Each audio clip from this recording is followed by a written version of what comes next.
नमस्कार. संगोपनातलंच चाललेलं आहे माझं. तर संगोपन करता करता आता मी थोडंसं आपण त्यांना खूप आळशी बनवलं आहे वगैरे हे तर मी म्हणालेच आहे. म्हणजे खूप लाडावून ठेवतो. आता वयात आलेल्या मुलींना फार इझिली आपण पॅड्स वापरायला देतो. ही पिढी विसरूनच गेली आहे की पूर्वी व्यवस्थित कपडे वापरले जायचे, ते व्यवस्थित सुकवले जायचे आणि इतस्ततः फेकले नाही जायचे. पण हल्ली सगळीजणं पॅड वापरतात. पण ते पॅड वापरताना आईची महत्त्वाची भूमिका आहे. त्या मुलीला ते पॅड कसं त्याचं वापरून झाल्यावर ते त्याचं फेकणं कसं असावं. खूप जणं अतिशय वाईट वाटतं की सार्वजनिक शौचालयात वगैरे कचऱ्याचा डबा असतानासुद्धा फ्लश करून शौचालयामध्ये टाकतात. कितपत योग्य आहे हे? आणि त्यामुळे शौचालय भरलं जातं. हे आपण बाहेर फिरायला जातो तेव्हा बहुतेक शौचालयात इतक्या पद्धतीने हल्ली चांगल्या कचऱ्याचे डबे ठेवलेले असतात, सूचना लिहिलेल्या असतात, तरीसुद्धा पॅड शौचालयात टाकणं हा प्रकार काही पाहिजे तितका बंद झालेला नाही. आपण एखादी नवीन गोष्ट शिकतो, त्याच्याबरोबर त्याचं डिस्पोजल पण व्यवस्थित शिकलं पाहिजे. त्याचे व्यवस्थित आता परदेशात आपण म्हणतो की परदेशात खूप स्वच्छता आहे, खूप स्वच्छता आहे. कोण ठेवतं ही स्वच्छता? जनताच ठेवते ना. तिथे जर ही लोकं फिरायला गेल्यावर बरोबर तिथले नियम पाळतीलच ना, फिरायला जातात. मग तिथून इथे आल्यावर कसे शौचालयात पॅड घालून फ्लश करणं जमतं? तिथे केलं तर फाईन भरावा लागेल. तर हा जो प्रत्येक आईने मुलीला, आता हा प्रकार मुलींच्या बाबतीत आहे, कारण इतस्ततः आणि इवन हे लहान मुलांना घातलेले हगीजसुद्धा इतस्ततः ते पडलेले असतात. त्याचं कसं फेकावं हेही तुम्हाला कळत नाही का? आणि मग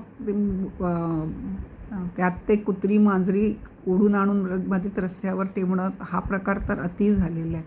पूर्वी आम्हाला म्हणायचे की पाळीच्या कपड्यावर सरपटणारी प्राणी वगैरे जाऊ नये, त्याने खूप आजार होतात, हे होतं. आम्हाला खूप एक प्रकारे स्वच्छता असावी ह्यासाठी ह्या गोष्टीची भीती घातली होती की ते वापरून व्यवस्थित ठेवलं पाहिजे, व्यवस्थित सुकवलं पाहिजे, कोणाला दिसणार नाही अशा पद्धतीने सुकवलं पाहिजे. आणि नंतर जेव्हा आपलं त्याचा काळ 2-4 महिने वापरून जेव्हा त्याचा काळ संपत येतो त्यावेळेला ते कशा पद्धतीने डिस्ट्रॉय करायचे वगैरे हे इतकं सुंदर आम्हाला सांगितलं जायचं. तर मग आता आपण म्हणतो आपण आधुनिक झालो. मग ही गोष्ट कोणी शिकवणार? आधुनिक आईच शिकवणार ना मुलीला. आणि विचार करा ना, त्या हगीजवर किती खर्च होतो. पहिल्यांदा ह्या गोष्टींना सगळे जुन्या साड्यांचे कपडे, कॉटनचे किती कपडे, आणि आता कपड्यांना तर लयलूट आहे. प्रत्येकाच्या घरात खूप कपडे आहेत, खूप जुने झालेले पण कपडे आहेत. आपण त्याचा नाही का उपयोग करू शकत? अवास्तव ते पेपर हात पुसायला आपण जिथे तिथे व्यवस्थित पूर्वी हात पुसायचा टॉवेल किचनकडे वेगळा असायचा, ओट्याचा कपडा उचलायचा. हल्ली सगळीकडे अवास्तव नको असलेल्या गोष्टी वाढलेल्या आहेत आणि ह्याचा किती कचरा होतो. आणि एवढे कपडे आपल्याकडे असूनसुद्धा त्या कपड्यांचा आपण उपयोग नाही करतो आणि नको तिकडे खर्च जास्त करतो. ह्या थोड्याशा गोष्टी संगोपनामध्ये प्रत्येक व्यक्तीने समजल्या पाहिजे. छान कॉटनचे कपडे असतात, त्याचे चौकोनी तुकडे करून ठेवले तर हात पुसायला होतील.